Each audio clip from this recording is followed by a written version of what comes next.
Buddhism is a world religion founded by the Buddha in ancient India.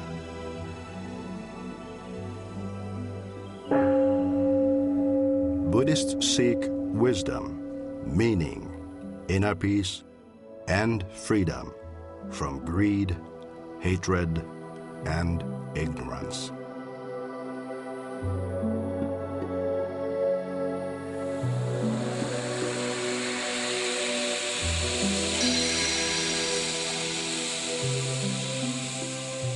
Mutually sustaining life, a Buddhist call to a troubled world.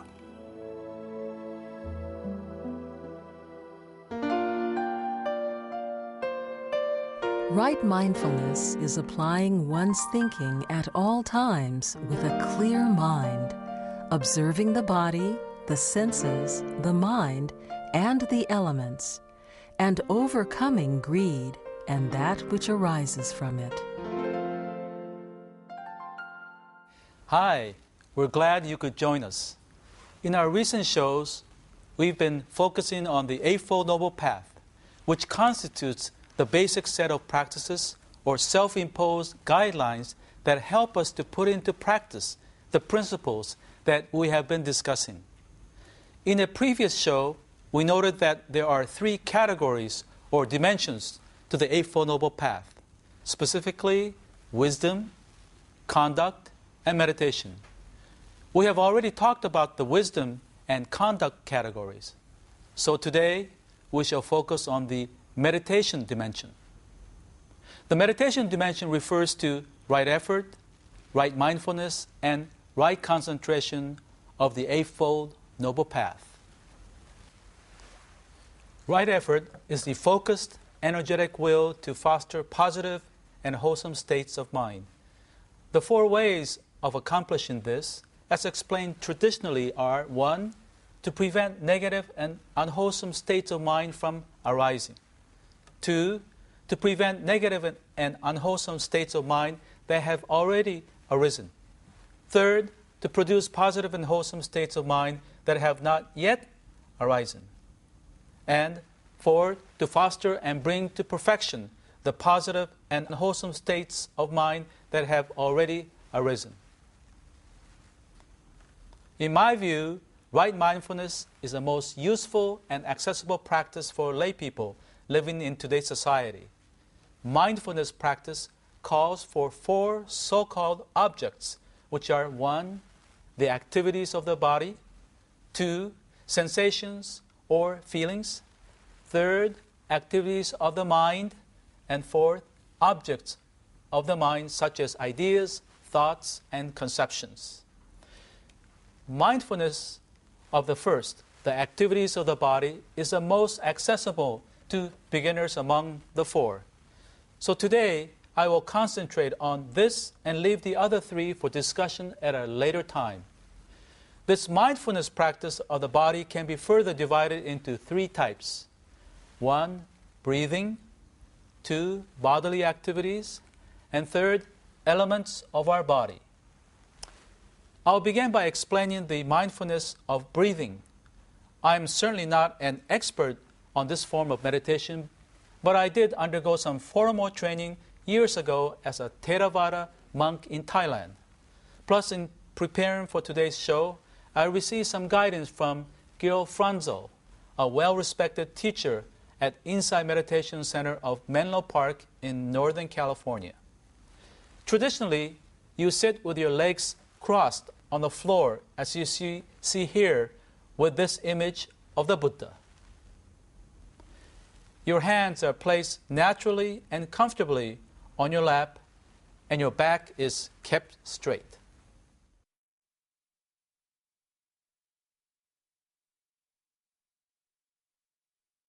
However, in order to make it possible for more people to practice this, I'm going to break from tradition by sitting in a chair. You can practice mindfulness whenever you have a little time.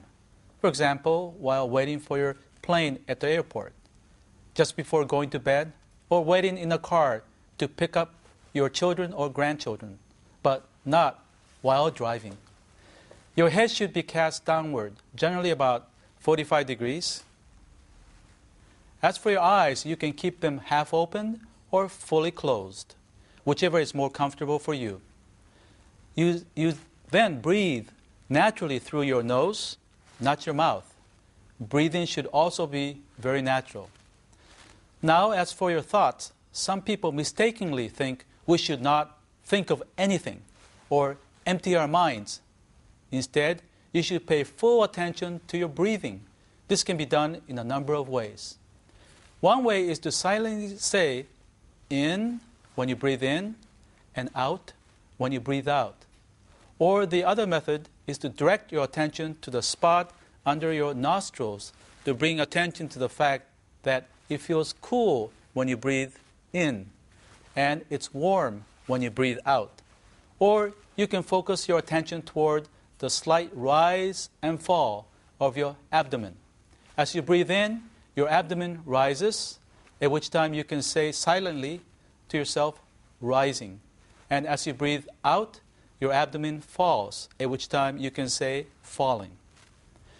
Especially in the beginning, your mind will wander.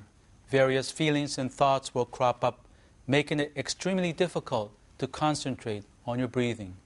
Actually, you cannot prevent such distractions from coming up, for the seeds have been planted through your past actions, and they are the inevitable fruit. So the objective is not to prevent them or to think of nothing. What you must do is to allow those feelings and thoughts to emerge and let them go. Let them come and go. But you should not cling and get entangled in them. As you let your thoughts come and go, you return to paying attention to your breathing. Just as a spider eventually returns to the center of its web. Breathing is the center of the web. However, if the emotions or thoughts are just too intense to ignore, you can pay attention to them in order to see them clearly, and then to see them with awareness that is independent of how you are thinking about them. When this is accomplished, then you return to breathing, or metaphorically speaking, to the center of the web.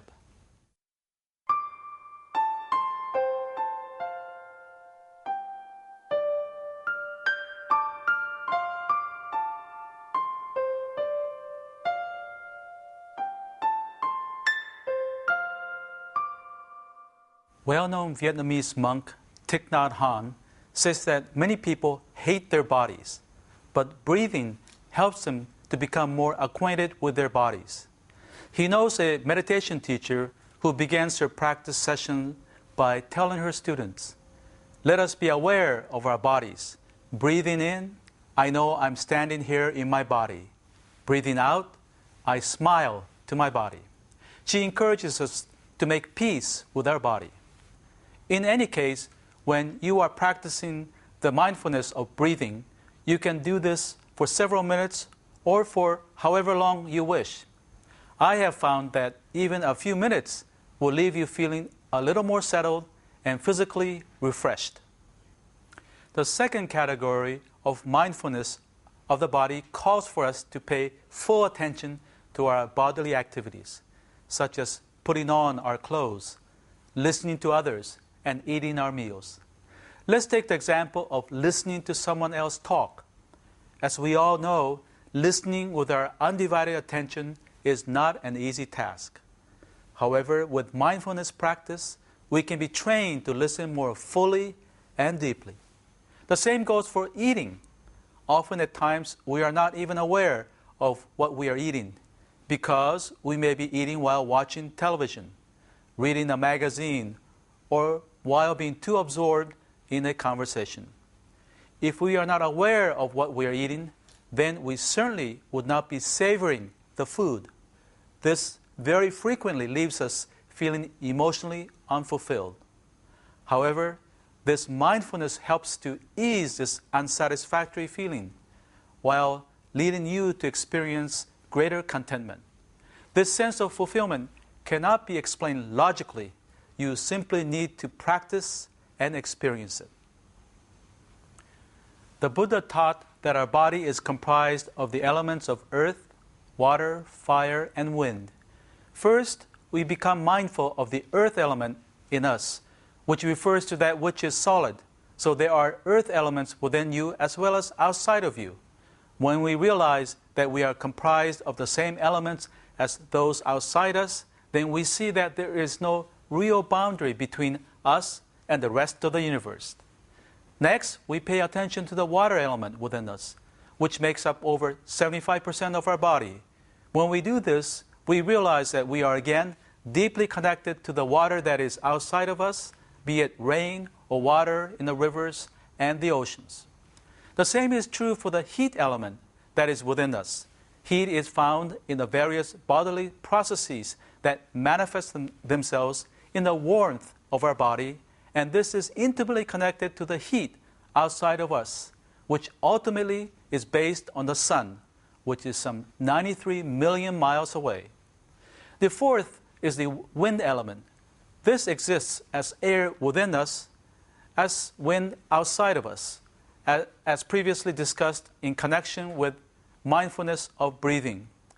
So, in meditating on the four elements, we become more aware of the components that make up our body as well as its essential connection to the world outside, helping us to realize with our body that we are indeed one with the universe.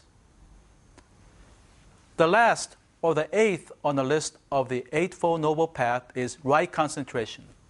Its original Sanskrit is dhyana, from which we get the word Zen. As concentration entails quite an advanced set of practices that go beyond the aim of this program, I will leave this discussion for another day. Instead, it would be great if you are able to walk away with something beneficial from our discussion on mindfulness, to which we have devoted today's show. As we close, I would like to point out that we have now completed our discussion on the meditation dimension, which together with wisdom and conduct dimensions rounds out the Eightfold Noble Path. Again, if you can put into practice some of these principles, I'm sure that there will be changes for the better in your spiritual and mental life. In our next show, we'll be discussing the growing opportunity for studying Buddhism in American colleges. We hope to see you then.